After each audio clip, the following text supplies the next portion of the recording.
Last week a commenter told me that they make between 200 and 400,000 gold just by doing weeklies on their 20 characters. As someone who already struggles to do my WoW chores on one character, I couldn't believe people are making bank at the things I normally actively avoid. So this week I decided to put this method to the test. You know, I'm something of a scientist myself. Does it work?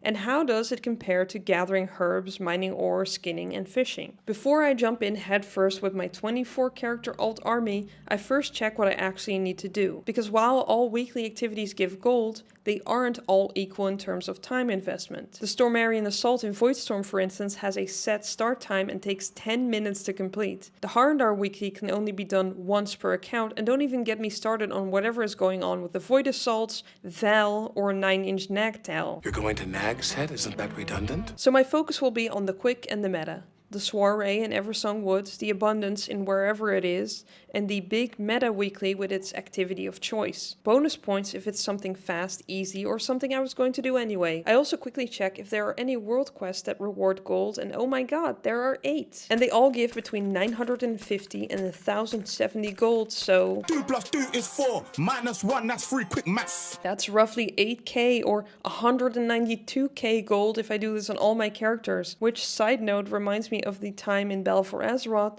when my method of getting the Brutosaur mount was run old raids on all difficulties on all alts each week. I did not get that mount. Yeah, no duh, book. So anyway, the plan is to do the gold world quests, any special assignments that open up in the zones where I play, and the 3 weeklies. First golden guinea pig is Clusterfork the Mage. The first world quest is actually in Silvermoon, and it literally only requires interacting with 8 students to polymorph them or reverse their polymorph and picking up 4 books. So in less than 2 minutes of clicking on stuff, I've made 970 gold. My next order of business is the Zulaman event, Abundance. I get double #blessed here because A, it's part of the meta weekly, and B, the Abundance is currently in Eversong Woods, which reduces my travel time by a lot. Which would have been nice if I only did the weeklies, but because I'm also going out of my way to do the gold world quest, this doesn't matter as much. I do the Abundance twice back to back and boom, that's already 1943 gold from the Abundance weekly. Next is a Soiree, and this event involves activating a runestone, killing things around it, and finally killing a boss to complete the weekly. Activating the runestone, however, requires feeding it latent arcana. Best case scenario, you get to the stone and somebody has already activated it. But if not, you can farm these through the other dailies at the Soiree,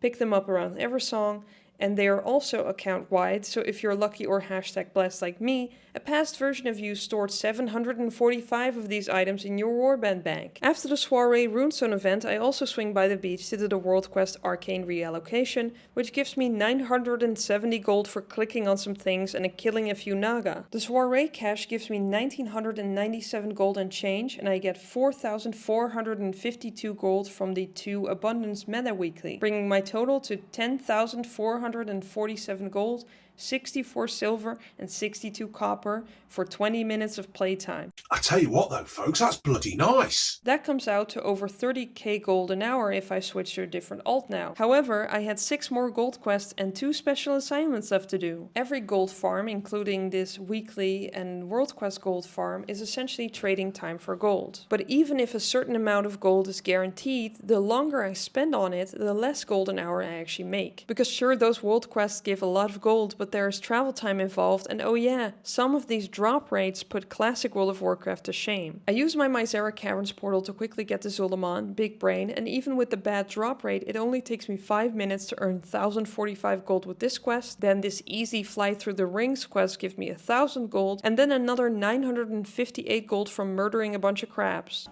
I caught crabs in paradise.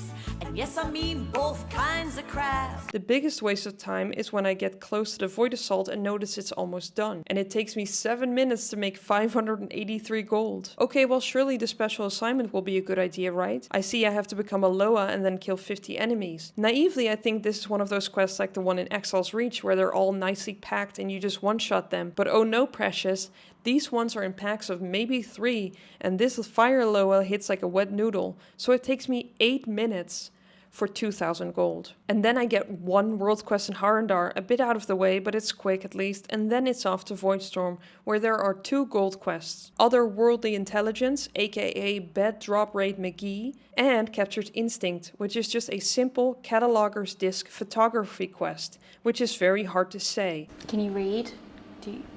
Finally, there's also a special assignment here, but it's just sniper shooting a bunch of targets, and it actually one-shots them, so that's pretty fast. Anyway, in 55 minutes I've done the 3 weeklies, 8 world quests, 2 special assignments, and I've made 21,439 gold and 59 silver. That means if I do the same stuff on the rest of my warband, I can make 500,000 gold.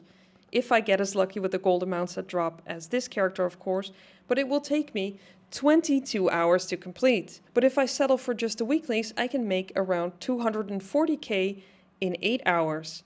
But I didn't realize this at the time, and I was already Tuesday evening, so roll the next alt. On my rogue, I do the exact same thing in a slightly different order. I do Voidstorm before Zulaman, and for some reason my mage got the assignment with 2 world quests, while my rogue needs 3.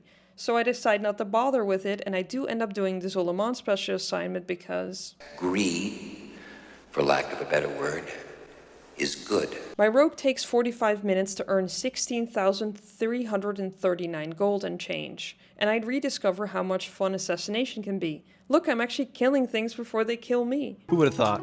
Not me. My last attempt to optimize my gold route before the weekly reset is on Bassabri the Paladin.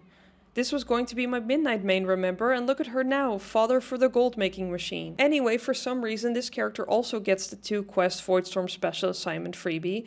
And so, 8 world quests, 3 weeklies and 2 special assignments later, Bassabri has made 20,891 gold and some change in 45 minutes. And then reset rolls around, which means new weekly activities on the meta weekly. No more easy double abundance. Instead we've got world quest, void assaults, prey, or the world boss. Initially I thought the world boss would be the best choice because it's super fast, but that was before I realized there are still 7 world quests for gold, and the meta weekly requires 6 world quests. So I figured out a way to kill 2 birds with 1 stone. Like this. But I didn't think of that on my shaman, so I only do the gold world quest close to the soiree. It's an easy bomb the smugglers one, and I do the one close to the world boss that I was already gonna do. Back to Silvermoon to hand in the weekly, and in 19 minutes since logging in, I made 10,853 gold and change. This is when I finally realized how much time and money I was wasting flying around doing those other low drop rate world quests the day before. On my druid, however, I decided to test the world quest weekly. Hey, if they were part of the weekly, might as well. The one world quest I do skip now is the Harandar one, because I'm not doing the world boss, it's suddenly extremely out of the way. By the way, if you're considering an alt army to do this and you don't have the alt army yet, make sure they're all druids. This class is broken for this kind of stuff. Pick up world quests? I don't even have to leave flight form half the time. Quests where you have to kill a bunch of things? Boom, switch to Guardian, pull everything, mow it down. In 24 minutes, my druid is 14,405 gold richer. And so by skipping inefficient quests, even if they give gold, my gold per minute spent went from 375 to 400 gold on Tuesday to 600 gold per minute on Wednesday. And the best part is that this method can also be done by leveling characters, and the experience you get from the weeklies has even been buffed recently. On top of that, you can also get renown and other currencies like crest or moral. There are clearly a lot of benefits from this method, especially if you have the time and alts to spare. It's a little repetitive running the same gauntlet on a gaggle of alts, but honestly, so is any gold farm. It's just a very reliable source of raw gold, but is it the best time is money friend trade you can make? While there are probably 1,000 gold farms in WoW, if you don't want to learn flipping or crafting professions, you are left with gathering materials or farming big ticket items like transmog. But how do these methods compare to doing the weeklies? First of all, while it might be exciting to get a random rare drop, it might take months to sell it. Like theoretically, these 6 shoulders I got from Aberrus a few months ago are worth 147,000 gold, but that means I have to find a priest that is desperate to complete their mythic Aberrus set, so much so that they think it's worth close to 200,000 gold for their shoulders. So while I think old raids and dungeons are fun to farm and you might even get some items for yourself, they don't guarantee instant sales. On the other hand, materials required to make stuff like fish, skins, ore, and herbs are always needed, and so they sell fast, but their value often jumps off a cliff right after an expansion releases. And yeah, even with mounted looting on both herbalism and mining, I only have 2100 gold value in my bags after 30 minutes of farming. Misery, misery, misery, the whole flippin' way. Insanely bad compared with the weeklies, and I need to sell this stuff still, adding more time. Well, what about fishing? Fishing gives me a whole lot of nothing, literally. But I do get a nether warped egg drop, yay, this is a mount, and this transmog that was worth dramatically less than I thought, sadly. And so after an hour of fishing in the void sludge of Voidstorm, I don't even crack 10,000 gold in item value. I guess the only thing fishing has going for it is that you can use the interact key or an add-on like Angler to cast and reel in with the same button. You can do this by clicking the button every 20 seconds or so while you write the script for a video about weekly gold or some other random activity you might be doing. Finally, I also spent 30 minutes skinning, and that seemed nice because the beasts are close together and the value per leather was high, except whoops, I forgot to scan Auctionator for the up-to-date prices, and leather is actually only 4 gold a piece. 30 minutes of skinning is like 3,000 gold? Stonks? So yeah, doing weeklies is the fastest, easiest, and most reliable way to make gold in World of Warcraft without having to learn crafting professions or playing the auction house. If you're not greedy or easily sidetracked like me, you can make like 30k an hour, and that's pretty good. In fact, the only easier and faster way I can think of involves using your credit card. Thanks for watching.